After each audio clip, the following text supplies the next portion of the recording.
Switching gears a little bit with, I want to get into pre-shot routine and, how important is pre-shot routine and do you consider the mental and the physical pieces of that separately? And, do you practice your pre-shot routine? Well, I think it's incredibly important.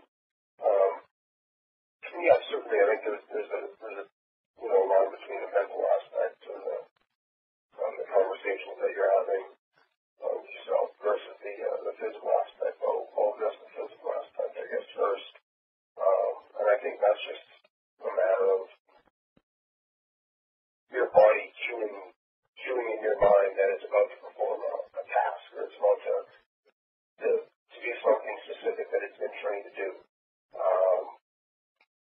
That aspect of having a daily routine, whether you're a professional golfer, whether you're a businessman or whatnot, an Olympic athlete, having that daily routine is vital, I think, to consistent high-level performance. And then having, the individual, be it 10 to 20 seconds before you act,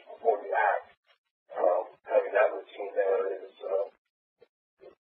vital in getting your mind in the right place.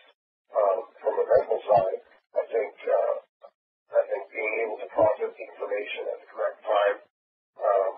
Single golf is it's a 5-hour exercise, and within that you don't want to be, you can't and don't want to be thinking about a specific shot or a specific hole or situation the whole time. So, prior to the shot, your mind needs to process the information at hand and come up with a rational, well laid out response, hopefully. Right. So I think that's part of the mental routine is in the time leading up to the shot and the planning stage. Yeah. Okay. So do you actually practice your pre-shot routine on the range or? Yeah, absolutely. When I'm practicing, whether it be around at home or whether it be on the range, there'll be definitely times set aside to where I'm going through a specific on-course routine that with certain situation and executing the shot as it would be during the competitive round. I think that's important because how can you be expected to execute something that you haven't practiced with? If it's a 50-yard wedge or a 3-iron draw off the tee, you wouldn't go up and try and pull that off without having practiced. But so it's very important to practice your pre-shot routine before you actually get into a competitive situation. Yeah, absolutely. I couldn't agree with you more. I think it's a critical element, and I think every player has recognized the value in the pre-shot routine and practicing it, and it's a very important piece. What's your take on course management? Course management in general is probably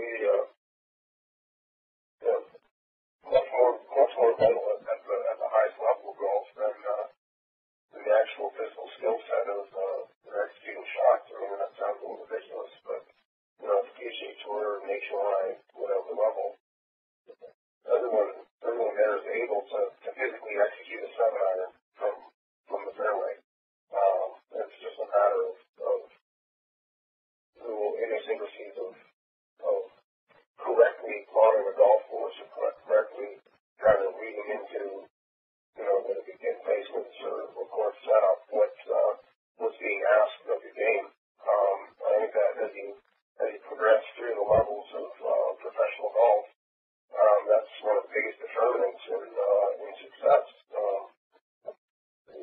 I've coming out of college, I've been on the Canadian tour, like the Nationwide tour and the PGA tour a lot, and that's I feel like that's huge in terms of you find a lot of at the lower levels of professional golf, if I may call them that, you find a lot of players during the week, during the Tuesday, Wednesday on the range, working on stuff, working on new equipment.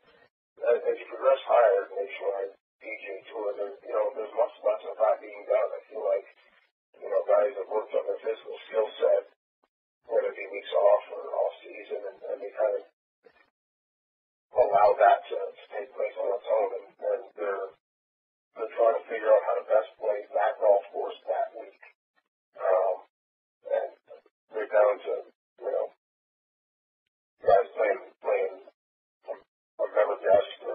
beginner club or something that has me much better served in terms of your daily number. Be much better served learning the golf course, learning greens, at the particular course they're playing than to worry about whether they're, cold striking it through. Yeah. It's interesting that you see that difference there with, people focus on really how can they best perform this week rather than, trying to work on different parts of their game during tournament week. So, when you talk about course management and thinking your way around the course, is there anything specific that you do that, gives you the advantage that you're looking for in preparing for your rounds? Well, I think personally my strategy is when I get to when I get to the tournament side, I'll always, go out on the golf course and try and explore, the large part of the greens, but of course as well, rather than, go and play practice round or get to the range. I walk or sometimes actually, running the golf course, just, and learning through that, trying to spend a lot of time on the greens, blowing the ball, and just figuring out angles and how, if we're playing softer front of what needs to be the strategy for the week and where the course is going to be exploitable. Whether it's going to be, for me, playing to my strengths, which are generally, driving the ball and short game, putting the ball, chipping the ball.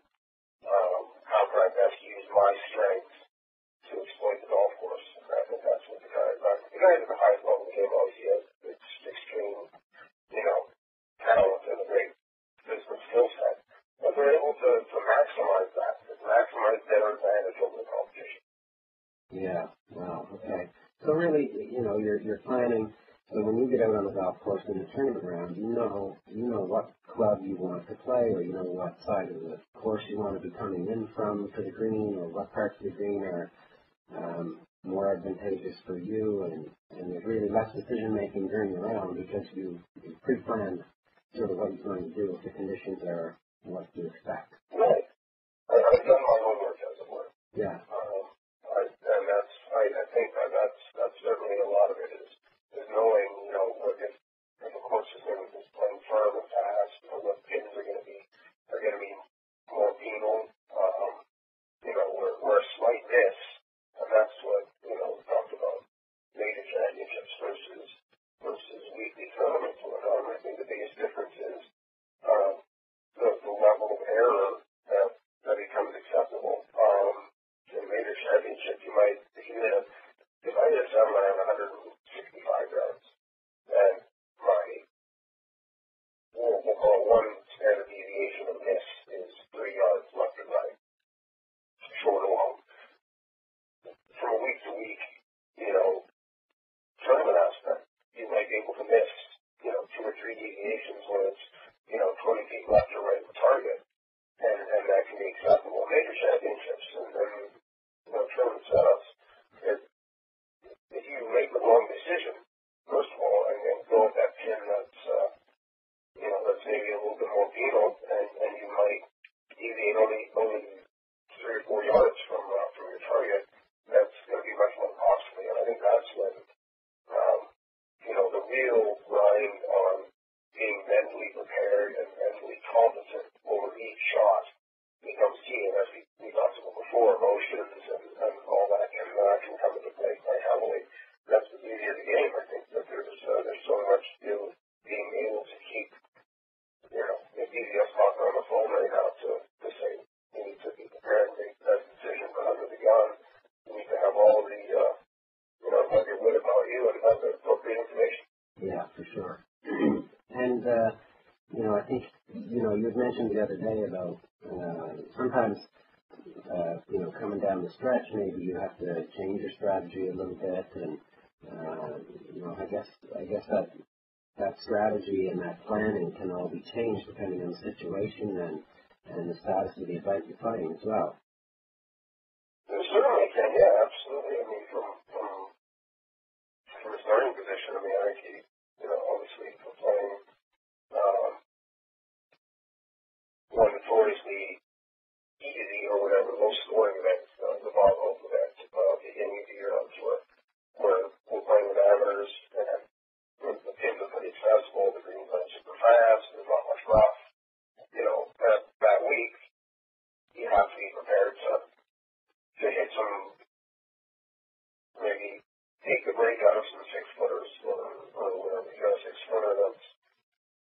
right to left. I played a little firmer and inside the hole because, to win a tournament, you got to be 25 under par.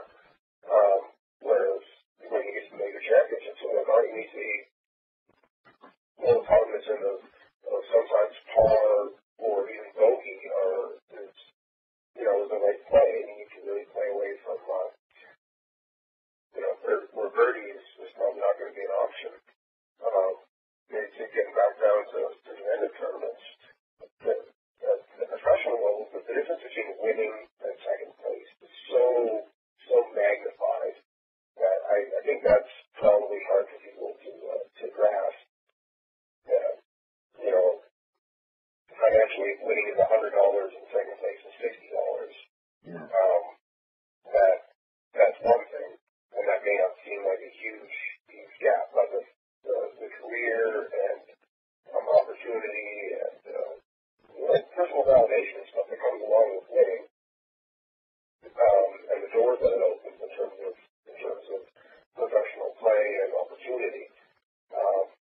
If you're down to the end, and you have a shot you might pull off 1 in 10 or 1 in 20 times in terms of going for a green on the last ball on a par 5 over water, that risk becomes imperative that you do attempt that.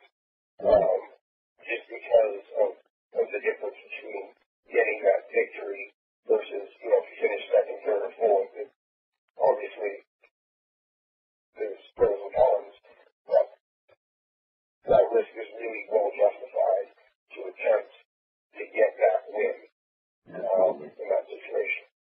Yeah, for sure. That's great insight on the course management and the various situations that can affect your decision making when you're coming down the stretch as well. So, yeah, thanks for that.